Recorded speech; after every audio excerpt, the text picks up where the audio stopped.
El martillo de Pershing, la ofensiva de Meuse-Argonne. A las 1 horas del 12 de septiembre de 1918, las posiciones alemanas en el saliente de St. Mihiel, en el frente occidental, fueron iluminadas por un aluvión masivo de artillería.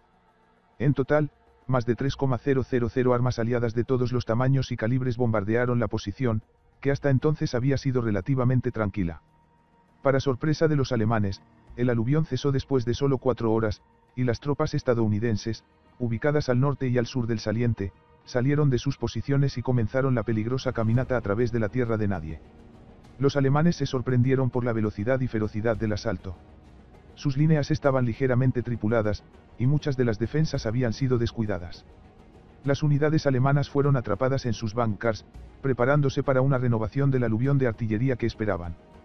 No desde la guerra civil se había reunido un ejército estadounidense en semejante escala. En el lado sur del saliente, se encontraban 2 cuerpos de ejército de los E.U., que comprendían 7 divisiones. En el norte, había 3 divisiones adicionales, una de ellas francesa. 7 divisiones estadounidenses se mantenían en reserva. En total, más de medio millón de hombres, apoyados por 267 tanques y 600 aviones, participaron en lo que fue la primera gran ofensiva estadounidense de la Primera Guerra Mundial. La resistencia alemana y austríaca se derrumbó ante el ataque. En tan solo 2 días, las fuerzas estadounidenses habían despejado el saliente, estableciendo una línea a menos de 10 millas de Metz, la ciudad controlada por los alemanes, que era una encrucijada crucial. Los atacantes confiscaron más de 400 piezas de artillería, 700 ametralladoras y tomaron 16,000 prisioneros. Las bajas estadounidenses ascendieron a 7,000. En verdad, los Yankees tuvieron suerte. Aunque el asalto estaba bien planeado y ejecutado, se llevó a cabo contra un enemigo desorganizado. Sabiendo que el saliente de St. Mihiel era un objetivo fácil y anticipando que las fuerzas estadounidenses se concentraban en el sur para una ofensiva, el general Erich Ludendorff, comandante alemán en el frente occidental, había comenzado a retirar silenciosamente a sus tropas del sector 2 días antes. El mariscal de campo francés Ferdinand Foch, comandante supremo de las fuerzas aliadas, había intentado sin éxito evitar que el ataque a St. Mihiel ocurriera. El día en que entregó el mando del sector a Pershing, Foch visitó su sede y propuso reducir drásticamente el ataque, además de enviar reservas estadounidenses al sector de Ain. Esta propuesta reflejaba un antiguo esquema defendido por los británicos y franceses, en el que las tropas estadounidenses se dispersarían entre las fuerzas aliadas. Inicialmente, los aliados habían exigido que los estadounidenses simplemente actuaran como reemplazos para las unidades británicas y francesas desgastadas. Pershing estaba totalmente en desacuerdo. Cuanto más avanzábamos en la discusión, recordó más tarde, más evidente se hacía para mí que el resultado de cualquiera de estas propuestas sería prevenir, o al menos retrasar seriamente la formación de un ejército estadounidense. Los 2 generales discutieron durante un tiempo. Foch presionó para que el ejército estadounidense se dividiera. Finalmente, Pershing respondió: Mariscal Foch, no. Tienes la autoridad como comandante supremo aliado para pedirme que ceda el mando del ejército estadounidense y que lo disperse entre las fuerzas aliadas, donde ya no sería un ejército estadounidense en absoluto, respondió Pershing. Debo insistir, dijo Foch. Pershing replicó: Mariscal Foch, puedes insistir todo lo que quieras, pero me niego a aceptar tu plan. Como consecuencia de la resistencia de Foch, Pershing tuvo que abandonar su idea original de avanzar hacia Metz. En lugar de eso, reconfiguró sus fuerzas para un gran ataque en la región de Meuse-Argonne, junto con las fuerzas francesas y británicas.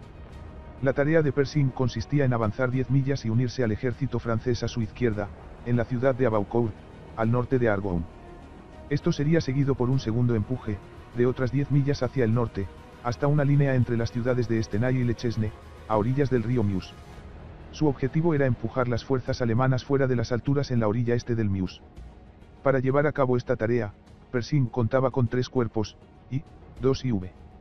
El flanco derecho de Pershing debía proteger el cuerpo 17 francés, que se encontraba en la orilla este del Meuse.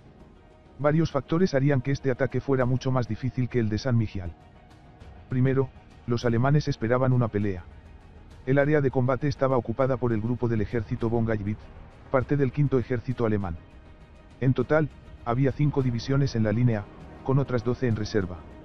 La mayoría de estas formaciones estaban bien reforzadas, algunas incluso en un 30%. El general Max von Gallwitz era un comandante experimentado, con experiencia en Rusia, Verdún y el Somme. En segundo lugar, el primer ejército estadounidense avanzaría hacia el norte a través del Valle de Aire, con el bosque de Argonne a su izquierda y el río Meuse a su derecha.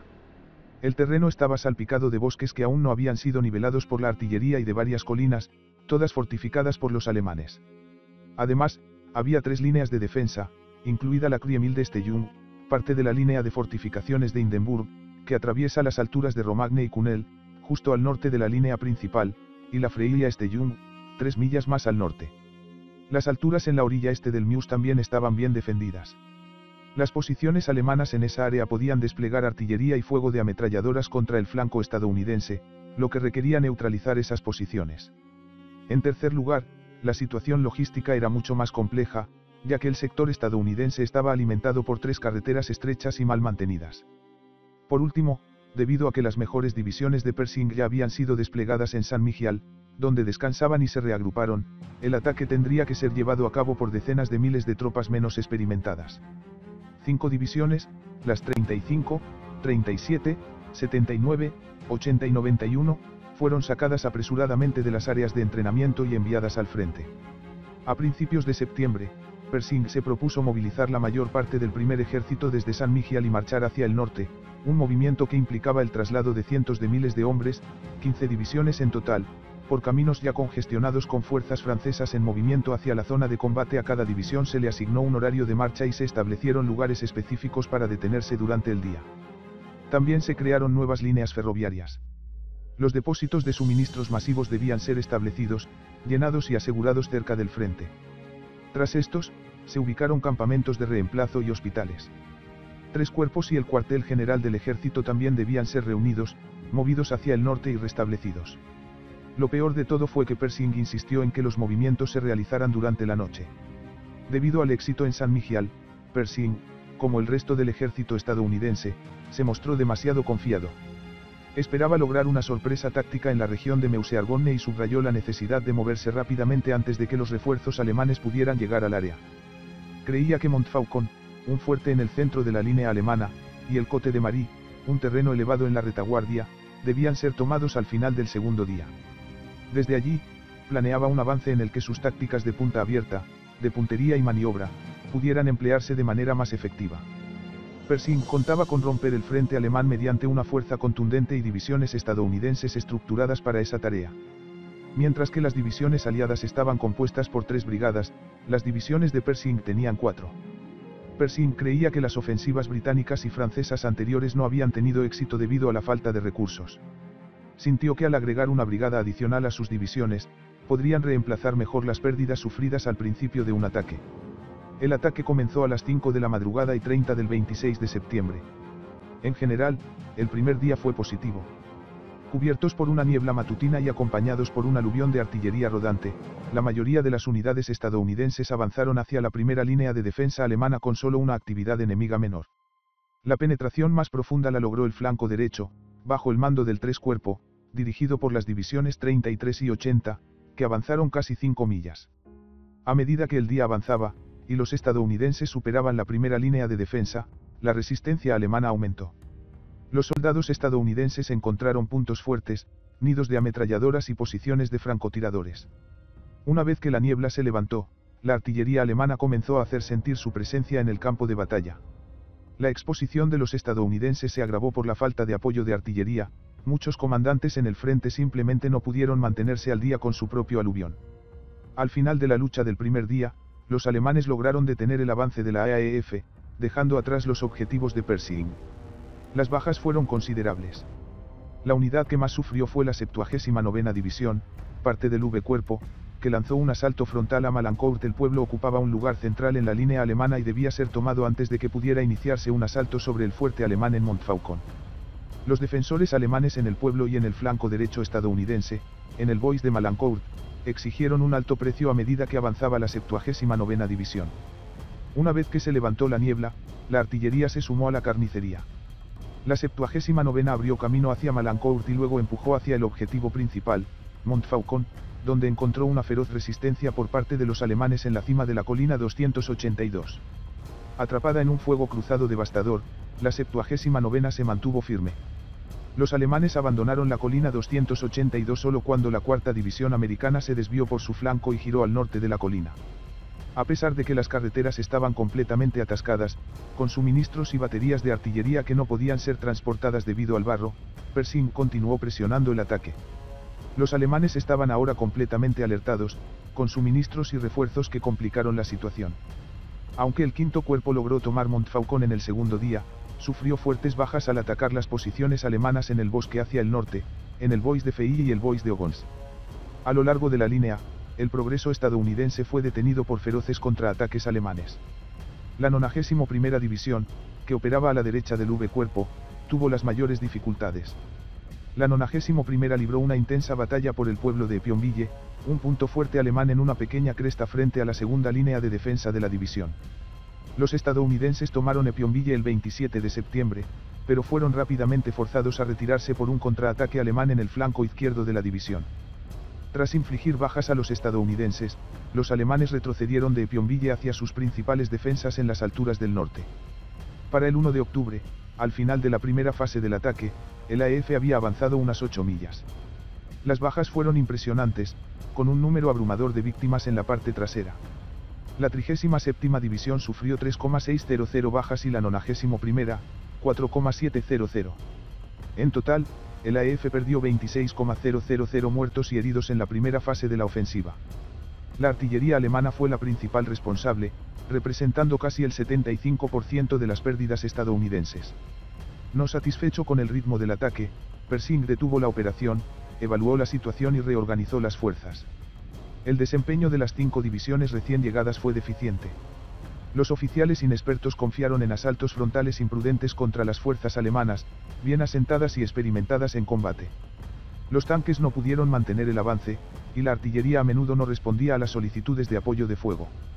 Muchos oficiales fueron despedidos tras el desastre en Montfaucon, incluido el comandante del V Cuerpo, el general George Cameron. Pershing asignó a algunos de sus oficiales de personal veteranos para ayudar a corregir la situación en la 28ª División, cuyo comandante se quejaba de la falta de oficiales capacitados. Pershing retiró las divisiones 37 y 79 y las reemplazó con las experimentadas divisiones 32 y 33. La 35ª División fue reemplazada por la poderosa Primera División.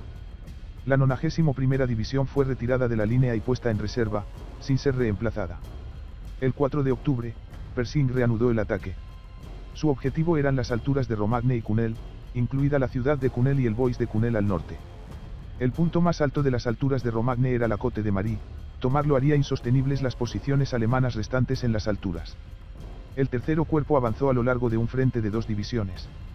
La lucha resultante fue un testimonio de la profesionalidad y tenacidad de las fuerzas alemanas. Los defensores detuvieron 2 asaltos de la cuarta división, pero un tercio de la fuerza logró abrirse paso en el bosque y en el flanco más lejano. La cuarta continuó hacia el norte y alcanzó el Bois de Puy-de-Fou, pero se detuvo en seco. A la derecha, la 80ª División atacó el Bois de Ogons, en un terreno lleno de cráteres. El ataque del primer día fracasó, pero la 80ª avanzó y, finalmente, llegó a un punto al sureste de Cunel, antes de que Pershing retirara a la división maltratada de la línea. Al oeste, el quinto cuerpo también atacó a lo largo de un frente de 2 divisiones. A la derecha, la tercera división avanzó hasta llegar al Bois de Cunel, donde el fuego de ametralladoras y artillería detuvo el avance. Sin desanimarse, la división renovó el ataque al Bois de Cunel y logró abrirse paso en el bosque, que quedó en manos estadounidenses la noche del 10 de octubre. A la izquierda, la 32ª División capturó el pueblo de Gesnes y luego empujó hacia las afueras de Romagne. La división encontró una fuerte resistencia mientras avanzaba más al norte hasta las afueras de la Côte de Marie. Un contraataque alemán expulsó a la división de la ciudad y fuera de la colina, obligando a la 32ª a retroceder hacia el sur. En el flanco izquierdo de la 32ª, la 91ª División atacó la colina adyacente 255 y tomó la posición después de intensos combates. El 91 avanzó al día siguiente hacia la colina 288, pero fue detenido por ametralladoras y fuego de artillería preciso. En el flanco izquierdo del primer ejército, el primero cuerpo empujó hacia el Argonne. La primera división avanzó al este del bosque con el objetivo de romper la línea alemana hacia el norte y llegar al pueblo de Somerance, detrás de las líneas de comunicación alemanas. La Big Red One avanzó 3 millas en solo un día, tomando el punto fuerte alemán en la cima de la colina 272 el 9 de octubre y el pueblo de Côte de Malda al día siguiente. Este movimiento abrió espacio para un ataque al Argonne desde el este, realizado por la 82ª División. La lluvia y la artillería alemana dificultaron el inicio de la ofensiva, pero la 82ª logró abrirse paso en el bosque hasta la colina 180, enfrentándose a una ligera resistencia alemana. Un pesado contraataque alemán cayó sobre la 82ª al día siguiente, impidiendo que la división explotara su éxito. La 82ª atacó hacia la colina 233, en el borde este del bosque, donde fue repelida con grandes pérdidas. Sin embargo, la división logró un buen progreso en los siguientes 2 días, girando hacia el norte y tomando el pueblo de Cornay, que luego se perdió en un contraataque alemán. El arduo trabajo de la 82ª ejerció gran presión sobre los alemanes aún en el Argonne, obligándolos a retroceder. La 77ª División persiguió a los alemanes hasta el borde norte del bosque.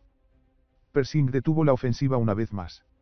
Recorrió sus divisiones y conversó con los comandantes, explicando la necesidad de que las tropas estadounidenses, una vez tomadas las posiciones, cavaran y se prepararan para repeler los inevitables contraataques alemanes.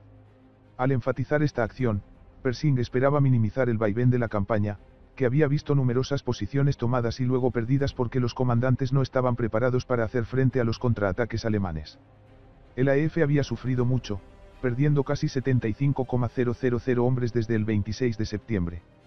Otro factor que agotaba las fuerzas fue la epidemia mundial de influenza, que ya había enfermado a 70,000 hombres. Con la mano de obra cada vez más escasa, Persing alteró la estructura de la compañía de rifles básicos, reduciéndola de 250 a 175 hombres. 2 divisiones, la 84ª y la 86ª, que acababan de desembarcar, fueron desmanteladas para reemplazar bajas. Durante este tiempo, Persing dividió a la AEF en 2, formando el segundo ejército y colocando al general Robert Lee Bullard, que luego sería asignado al cuerpo 3, al mando. El primer ejército pasó a estar bajo el mando del general Hunter Liggett, comandante del V Cuerpo. De esta manera, Persing comandaba un grupo del ejército de facto. En la orilla oeste del Meuse, Persing reanudó el ataque el 14 de octubre, con el objetivo de finalmente tomar Romagne y Cunel y despejar todas las alturas. Al este, el tercero cuerpo, liderado por la tercera división y la recién llegada quinta división, atacó el Bois de Banteville y Bois de Raps. La tercera división tomó el primero, pero la quinta división no pudo avanzar contra el segundo. Al este, el quinto cuerpo, con la 32ª división a la cabeza, atacó y finalmente tomó Romagne, luego se dirigió al norte y tomó la Côte de Marie, tal vez el punto más fuerte en la línea de Hindenburg. A la izquierda, la nueva 42ª división descendió las alturas de Romagne y atacó la Côte de Chatillon, rompiendo las defensas alemanas allí y continuando hacia el norte. Al oeste, el quinto cuerpo atacó en el área de Grandpré. Después de avanzar más de 1 milla a las afueras del pueblo de Saint-Jubin, al este de Grandpré, el quinto cuerpo encontró una fuerte resistencia alemana y no pudo avanzar más. A la izquierda, la 77ª división subió y atacó Saint-Jubin, tomándolo el 14 de octubre. La 77ª continuó hacia el norte y luchó contra la sección sur de la línea de Grandpré, pero no pudo tomar la ciudad. Mientras el primer ejército estadounidense presionaba a los alemanes, el cuerpo 17 francés cruzó el Meuse y atacó las posiciones alemanas sobre el terreno elevado en la orilla este. Este terreno consistía en una serie de colinas con vistas al río y al Argonne. De sur a norte, en la orilla este, estaban los pueblos de Brabant, Consemboye, Sibry y Dun-sur-Meuse. En el centro de la línea alemana estaba Reichenegil, cuya toma era crucial para consolidar la orilla este del Meuse. En la extrema derecha del área de operaciones del cuerpo 17 estaba el pueblo de Beaumont. Persing esperaba desgastar a las divisiones alemanas y expandir su frente, lo que permitiría una mayor maniobra y debilitaría aún más las defensas alemanas. El cuerpo 17 francés, en realidad, incluía 2 divisiones estadounidenses, la 29ª y la 33ª, que todavía se encontraban en la orilla oeste del Meuse. Fueron estas formaciones las que encabezaron el avance. En la noche del 8 de octubre, los ingenieros de la 33ª división erigieron varios puentes a través del Meuse con el objetivo de tomar Cornouillier, una altura con vistas al río al norte de la línea principal alemana. Los Doughboys cruzaron los puentes bajo fuego alemán intenso y atacaron las posiciones alemanas alrededor del pueblo de Consemboye, tomando el área y avanzando por las laderas hacia el norte, en la base de Reichenegil. Los alemanes rechazaron varios asaltos a la colina. Al sur, la 29ª división cruzó el Meuse y pasó los siguientes 3 días limpiando a los alemanes del bosque alrededor de Reichenegil. El cuerpo 17 fue reforzado por la 10ª división colonial y la 26ª división americana. Después de una pausa, el Cuerpo 17 renovó su ofensiva contra las posiciones alemanas, atacando en Molleville Farm, al este de Richene-Hill, que cayó después de un día de combate. Ahora, Pershing ordenó al segundo ejército de Bullard continuar el empuje por la orilla este del Meuse y atacar las ciudades de Damvilliers y Dun-sur-Meuse. Al mismo tiempo, Liggett debía mantener a los alemanes en su lugar, avanzar hacia el norte y luego girar hacia el este, hacia el Meuse. Los alemanes ocupaban una línea que comenzaba en el oeste en el Bois de Bourgogne y se extendía hacia el este a lo largo de Barricourt-Rille, desde Buzancy hasta el Meuse.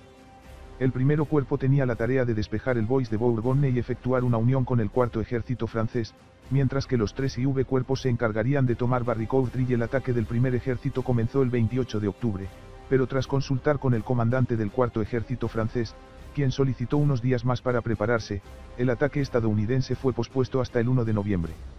A las 5 de la madrugada y 30, se dio inicio al ataque y rápidamente desplazaron a los alemanes. En el centro y a la derecha, los cuerpos 3 IV rompieron las defensas en Barricourt-Rille, alcanzando todos sus objetivos al anochecer y avanzando más de 6 millas. Los Doughboys se enfrentaron a fortificaciones alemanas que fueron destruidas por el preciso fuego de artillería estadounidense. Como resultado, los alemanes comenzaron a abandonar posiciones clave como el Criemil de Stellung.